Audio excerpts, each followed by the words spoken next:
Hi everyone, Dave Sr. here. Today we're going to be looking at a timeline of disability history. I hope you enjoy it. This timeline will highlight the key points in the history of disability. We'll start by looking at ancient civilizations who believed that divine intervention was the cause of disability. God's wrath, punishment, demonic possession, or in some cases, special gifts or greater purpose were attributed to mental illness. An ancient solution to disability was infanticide, which became common practice in these ancient societies, which was to abandon or kill children with disabilities. In some situations, parents were required to do so by law. For example, in Athens, Greece, Solon's law, children with disabilities were placed in clay vessels and left to die. In Rome, children with disabilities were routinely thrown into the Tiber River, and in a New Guinea tribe would bury their infants with disabilities alive at birth. In Sparta, if a child was ill-born or ill-formed, the father was ordered to dispose of it. Greek philosopher Aristotle advocated for laws in favor of infanticide. He's quoted as saying, "Let there be a law that no deformed child shall live." The rise of Christianity led to more humane practices towards people with disabilities. Rather than abandoning or killing people with disabilities, helping the afflicted became a sign of strength in Christian communities. During the Middle Ages, religion remained a key influence for the treatment of people with disabilities.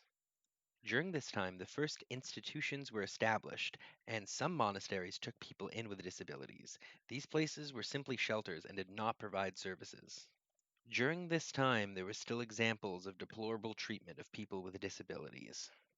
It wasn't uncommon for people with intellectual disabilities to be used as court jesters and other forms of entertainment. People with disabilities were put into idiot cages in the town center to keep them from getting into trouble. During this time, we also saw the rise of freak shows or sideshow freaks. Between 1563 and 1601, Queen Elizabeth of England passed a series of laws to take care of the poor and disadvantaged. This called for more governmental assistance for the poor. The Renaissance period was an intellectual time. The 18th century gave rise to the medical model and a view of disability as something that needed to be cured. One such practice was called removing the stone of madness, which was an early lobotomy done through the patient's eyelid or nose to remove part of the brain. During the Enlightenment age, philosopher John Locke coined the term tabula rasa, meaning blank state. He believed that no human was innately good nor bad, but rather a blank slate to be written on. This brought forth new understanding of disability. It helped to move past understandings of divine intervention and the beliefs that people with disabilities were uneducatable. Seen by many as the father of modern special education, Jean-Marc Attard was a French physician who became famous for trying to teach Victor, the wild boy of Avalon. Near the turn of the 20th century, special classes in schools were developed in residential institutions.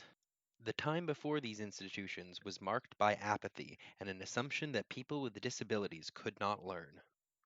For example, our friend Aristotle was quoted as saying, "Deaf people could not be educated. Without hearing, people could not learn." This assumption persisted for a long time. Educating children with disabilities was therefore seen as a waste of resources. During this period, people with disabilities often were cared for at home through charity efforts, and some ended up in prison. Prisons, poorhouses, medical facilities, and asylums were seen as convenient solutions to the problem of people with disabilities. Treatment in early asylums involved being chained, caged, being bloodlet, being used on the tranquilizer chair, ice water, tortured, which is pretty much all of those, or even just left to die. The purpose of these facilities shifted from education to confinement and were often placed in rural areas out of sight and out of mind. During World War II, Hitler's brutal genocide efforts largely started with people who have disabilities. Hitler's definition of unfit was extremely broad and not only included inferior races, but individuals with disabilities as well. By lethal injection or at killing station, hundreds of thousands of people were put to death. In the middle of the 20th century, the movement to get students with disabilities included in publicly funded schools followed the advocacy efforts of the civil rights movement. In 1980, Bill 82 passed, allowing all student residents in the province of Ontario are entitled to a publicly supported education.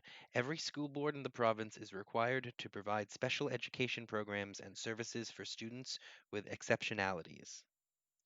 On March 31st, 2009, Ontario closed the last three of its large-scale government-operated institutions. Article 19 of the UN Convention of Rights of a Person with Disability states, persons with disabilities have the opportunity to choose their place of residence and where and whom they live on an equal basis with others and are not obliged to live in a particular living arrangement. Today in Ontario, the focus is now on community living for people with disabilities. This has been a timeline of disability history. Thanks for watching.